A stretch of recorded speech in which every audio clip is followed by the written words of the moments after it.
SEO strategies that have brought over 40,000 of organic traffic to this website in the past 28 days. In this video, I'll show you how. Hi guys, this is Jackie from techjackie.com, and I've been doing SEO for the past 7 years. This is one of the client website I've been managing, and he's one of my long-term client website. In the past 28 days, as you can see, the website has gone over 40,000 organic traffic from Google search. As you can see, been very stable. And over the past years, the website has pretty much thrived of all Google updates. And in this video, I'll show exactly how I was able to achieve these results. So in this video, I'll break it down to three parts: technical SEO, the on-page SEO, and the off-page SEO.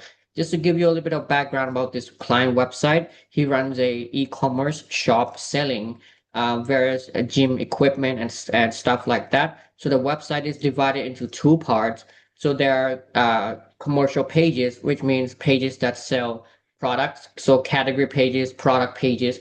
And then the second part are the blog articles. So articles that teach people how to work out using various equipments. So the traffic you're seeing here mostly are generated through the commercial pages or the product pages, you can say that, or product categories. So roughly about 60% of all the traffic goes to the sales page, or rather the commercial pages, and about 40% goes to blog articles. So first off, I also did a quick search on Google on the keyword something like swim shirts for men, and I just randomly click on this website just to kind of show you exactly of how I was able to kind of basically give you like a demonstrate you how I did the same way on my client website. Now, let's first off start off with the technical SEO. So with technical SEO, the key points or the key things that I look for is first, make sure that there's no bloat index. So what I meant by bloat index here is if you have multiple pages in Google's index that are not valuable for the users. So think of it like tag pages, duplicated type product pages and all that. So the more of these, non-valuable pages indexed in Google search, the more Google looks at your website as being low quality. So you want to make sure that all of the low quality pages on your website are either no indexed or deleted, or you can also do redirect on that. So make sure that your themes or your platforms are not generating all these kind of pages. If you're using WordPress, try to reduce the use of tag pages and all that, because usually with tag pages they come with like empty pages and not a lot of content on that. So even if let's say so for example, if you have like 100 of pages on your website, and if 70% 70 pages of your website are good pages, are bad pages or low quality pages, so even if the remaining 30 pages on your website are very high quality, Google can actually ignore all those good pages and just think that your website is bad or low quality. So I want to make sure that you clean up all the unnecessary pages on your website. Next up is page speed. Page speed in of itself is not an important factor, but actually indirectly it's quite an important one, because imagine if a user land on your web page or your website and he or she has to wait for at least 5 or 10 seconds until the page loads. Now, no one's gonna wait that long. So what they're gonna do is they're just gonna bounce off your website and go to competitors. So when it comes to page speed, you don't have to worry much about the Google, core web vitals and all that. But you just have to make sure that your website loads fast enough that the users won't have to wait. So that's the next thing that you have to be careful of, because user engagement is one of the big factors there. So if your website loads slow and users land on your website and has to wait for a long time, now that's gonna not gonna create a good user experience. And lastly, easy to navigate site structures. Now, whatever websites you're running, whether it's e-commerce or local SEO, local websites, whatever, you want to make sure that your website has easy to navigate structures. So like, for example, you can see this website right here. If all of the main categories and even subcategories are easily accessible from navigation menus, you can see right there. So this makes it easier for users as well as Google bots to come and crawl your web page. Now, if you run, let's say, service-based business like local type websites, affiliate type website, This is not going to be a big factor because generally speaking, you're not going to have a lot of pages. So if you think about your website as, let's say, this is a sitemap of your website, so you can think of it, let's say if it's a service-based website, you can think of this as a home page, and then you have like about us page, service, blog, and maybe contact us. And in the service, you would want to have like some of your sub-service pages and all that. So you can try group pages together in a more easier way to navigate for users. And that will also make it easier for Google bot to understand your website as well. So that's the first thing that I've been doing on the website. This website, as well as pretty much any website that I've worked with, make sure that technical SEO is done right from the start. Next up, with on-page SEO. On-page SEO mainly focus on three things. First is topical pages creation. You want to have many pages on your website in order to create what we call topical relevance. So what I mean by this is, let's say this is your website right there. Let's say your website sells gym equipment, just like my website, my client website. Then you would want to have multiple pages on your website on that are relevant to the topic. So gym equipment is your main topic, then you want to have pages relevant to that. So let's say different kind of gym equipment. And then also you want to have blogs and all that. Now when it comes to topical pages, a lot of people just like to focus on creating blogs, which is wrong. And generally speaking, when Google also looks at the type of pages too. So if your main focus is to sell products, you want to have as many topical pages that are commercial pages or the type of page that sell products. You don't want to focus a lot on the blogs. In the same way, if let's say you run a local SEO website, your main focus is to sell your service. So you want to make sure that you have as many service pages as possible or location pages, something like that. You don't want to just focus on having blogs, even though they belong to the same topic, but your main priority should be all of your commercial pages or the type of pages that you want to really focus on. So with this, you want to make sure that you do good keyword research. So you can use any of the SEO tools, try to find keywords that are relevant to your business and also what your competitors might be having, and try to create pages as much as possible that are relevant to the topic belonging to the same type. Next up is intent research. So after you basically create all these pages, before you actually write the content, you need to make sure that each page, whether it's the blog or content, commercial pages, whatever, they have the they are designed or formatted in the right type of intent. So what I mean by intent here is different keywords has different structures. So for example, if let's say you do a search for swim shirts for men, you can analyze the first page ranking results, and you see that the majority of pages rankings are collection type of pages like this. So generally speaking, they're just a bunch of products displayed on the page and nothing a lot going on there. So if let's say the majority of pages are like this, you also want to make sure that you create content along the same line or same format. Now, if let's say if a blog article, you also have to analyze what type of blog format it is. So let's say if you do like swim shirts for men review, if you want to rank for something relevant to review, then generally speaking, it will be more like a listicle type content, something like this. So there'll be a aggregation of different type of swim shirts for men, as you can see right there. So based on the intent, you want to also analyze the content ranking on the first page as much as possible and try to see which direction you should be creating your content on. Now, when it comes to intent, there are more nuance to it. So besides just the format, you also want to have a good eye on different type of layout too. So design and how things are structured, just have to try to analyze and see the pattern. So that's the next thing that you have to also try to nail on carefully, because if you don't properly optimize, design your content in the right intent, then you might not end up not ranking for it.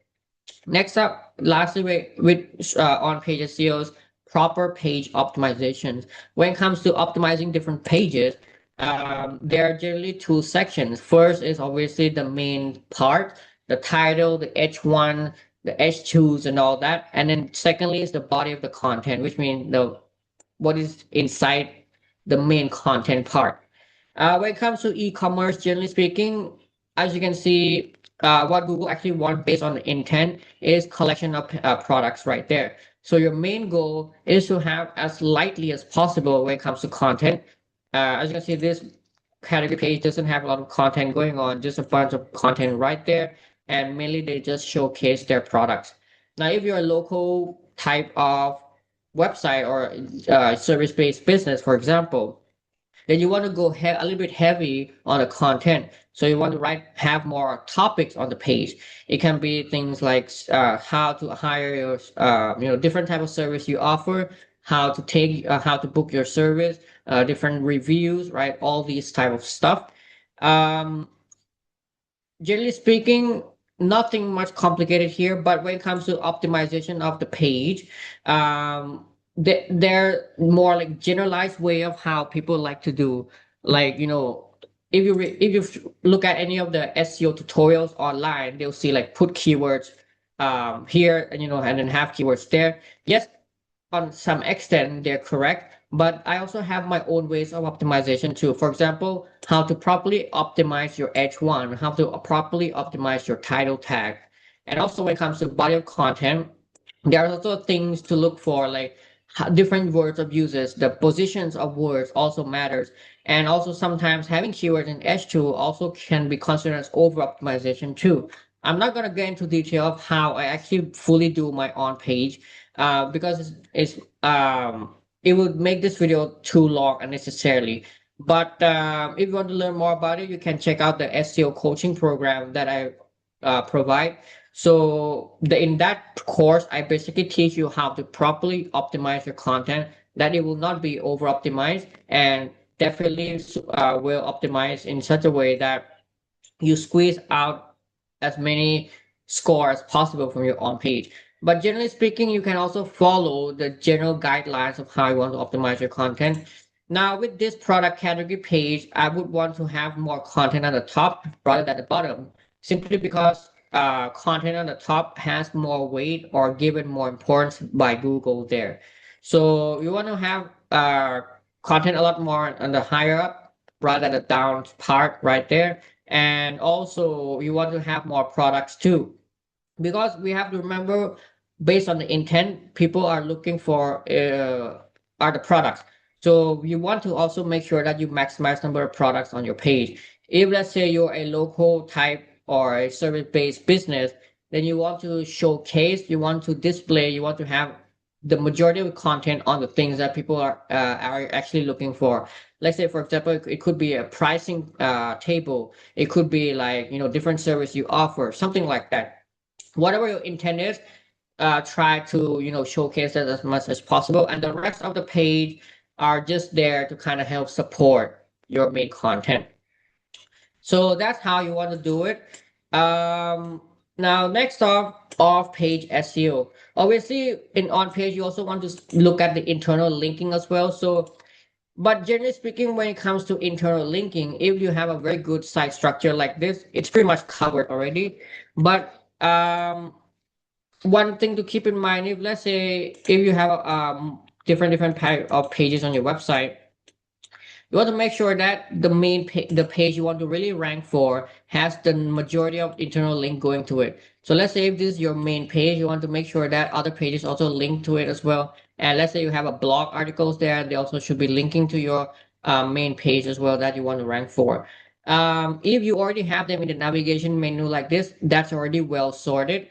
Because if let's say you're on this categories, because on navigation menu, every page is linking to each other.